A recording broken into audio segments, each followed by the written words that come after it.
Where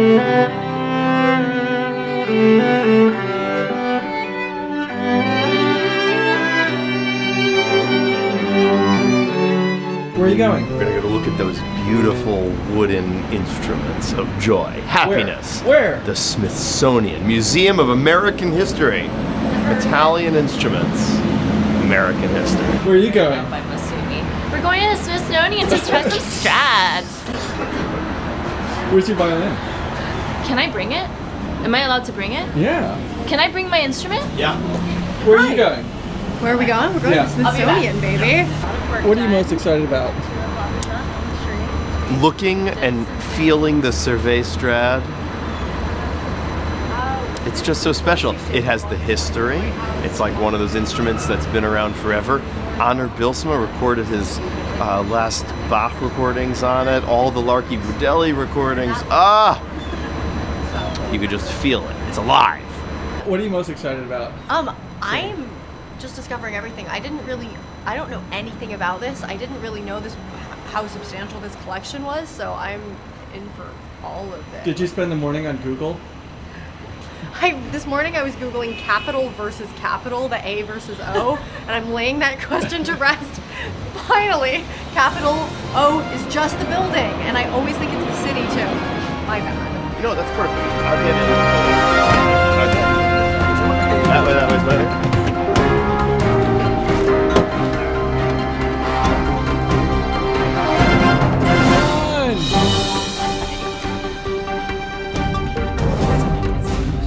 Okay, so there's this really interesting, amazing fellow, Ken Slowik. He's the curator of the musical instruments at the Smithsonian, and he has the key to our hearts through the key to these instruments. Are these ever like borrowed and taken out and performed? Or are they always super? I hear the story that when Honor Bilsma took the Survey Strad to, I believe it was Arts and Letters up in New York, which I'm not sure if that's true or not, that the instrument was accompanied by 2 armed guards. And it went to the hall. Were they carrying violas? They were viola machine guns. Yeah, violas were hung around their necks to ward off vampires. Ward off vampires and others. And yes, I believe he recorded. I heard he ran through each movement twice on the survey, and then the instrument went right back to its home.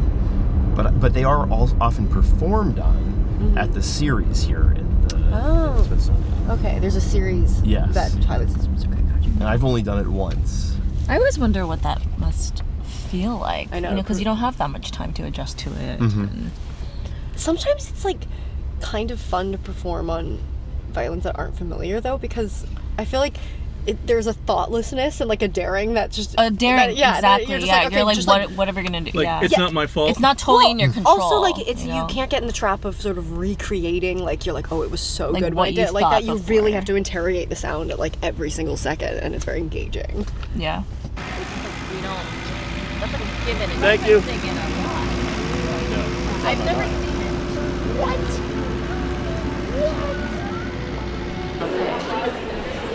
It seemed like they knew each other. He said he was technically in the Smithsonian Chamber.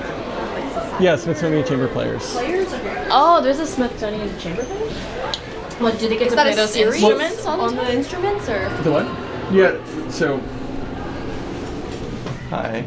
So they have a series here to keep the instruments in playing of course. state. Okay. So they, yeah. That makes sense, yeah. So any concert that's here, they get to play on those instruments.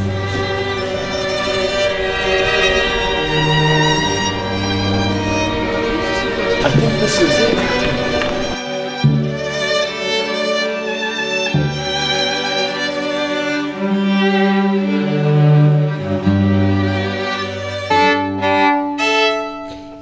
Oh, this is not. Look at all these instruments. Oh my god. I know, it's so absurd. So out of tune, right?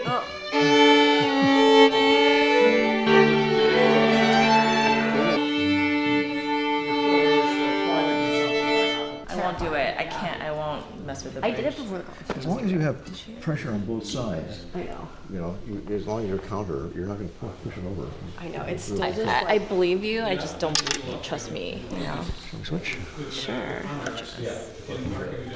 Oh my God. What is this violin? It's a Strad.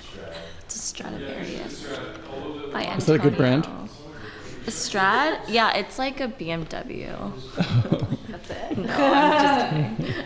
What would it be? Like a Bugatti. It's a Bugatti. Look at this.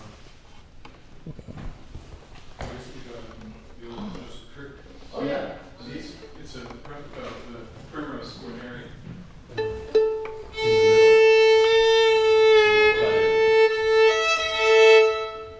You got a new one. Curtin loves it. May I play a note? Yeah, is it alright if I'm filming? Yeah, as long as you don't identify me. Do you mind just saying briefly who you are and why you're here? Well, I'm Steven Dann, and I came to meet this gentleman who's behind the camera here and to play his viola at the Smithsonian. and to hang with an old friend, Ken Slowik, who I've known for 35 or 40 years as a part of the Smithsonian Chamber Players. So Wonderful.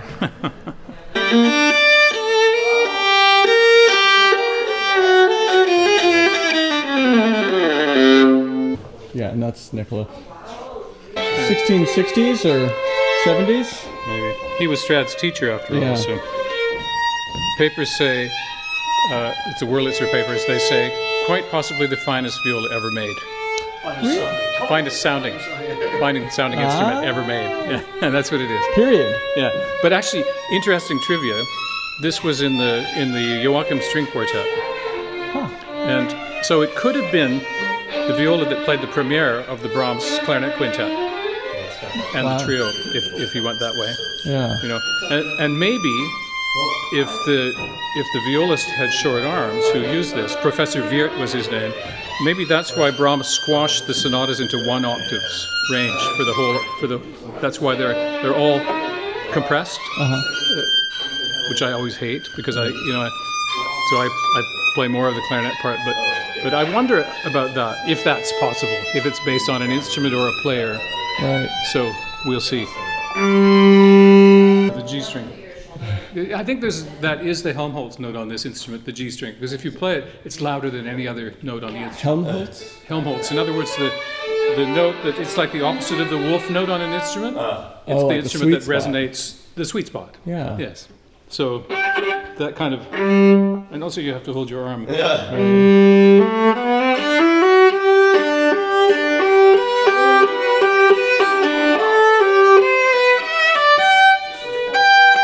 I played Bartók 3 on this viola. Have you played Bartók 3? Yeah. With all those, it was complete death. You need another joint right there in your arm. Yours is much more comfortable.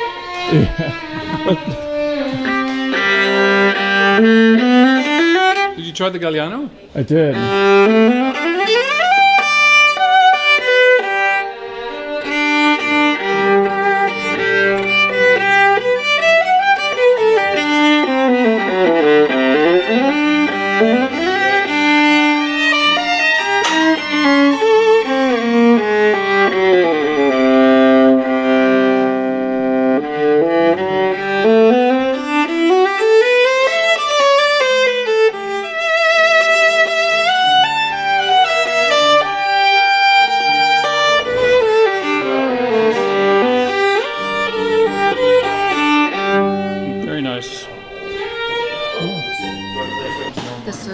One of the decorated Strads. It was at one point owned by Ole Bull, they were saying.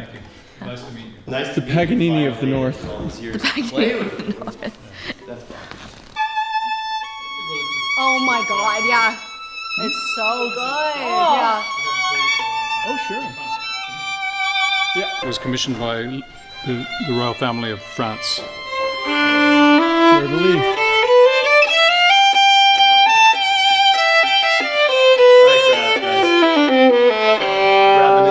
Choice. Let's go. What are you doing? We're reading Brahms sextet. What are you playing? Yeah, you matching. Strads. Yeah. This is the quartet. We've got the quartet. Oh, okay. Wait, we have Sorry? 5 Who has Strads. the holy Oh, this one. That's the one you want. Ready? Yeah, let's switch back. Ready? Yeah.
I am Eric Jacobsen. I get to play the cello sometimes, I get to conduct sometimes, and luckily I get to hang out with some friends sometimes. This is an instrument made in Seattle by a maker named Doran, and I recently got it and kind of fell in love with it. And it's just a delight. And today we experienced something totally different, right? We went to the Smithsonian, and I played on 2 Strads and a Mati, and we played some chamber music with Ken Slowik and Steve Dann, and Simone and Grace, and you, Masumi, and it just, God, that was just, can't we have beautiful spontaneity of music making more often? That's important. My name is Grace Park. This is a 1717 Violist Guarneri. I love it. I love it, love it. It's my voice. Today, I started off with a little coffee. I took a little walk to the White House, and then behind that, we went to the Washington Memorial, and then over to the Lincoln Memorial. And then, just by surprise, there was this plan to go see this, go to the Smithsonian Museum, because they have this incredible selection and collection of amazing instruments. So then I got to play on some of the most beautiful violins I've ever heard and ever seen, even just aesthetically. So which one was your favorite? Did you have a favorite? I did have a favorite. It was one of the decorative Strads. I couldn't see the year, but there were 2 decorative Strads that we got to try.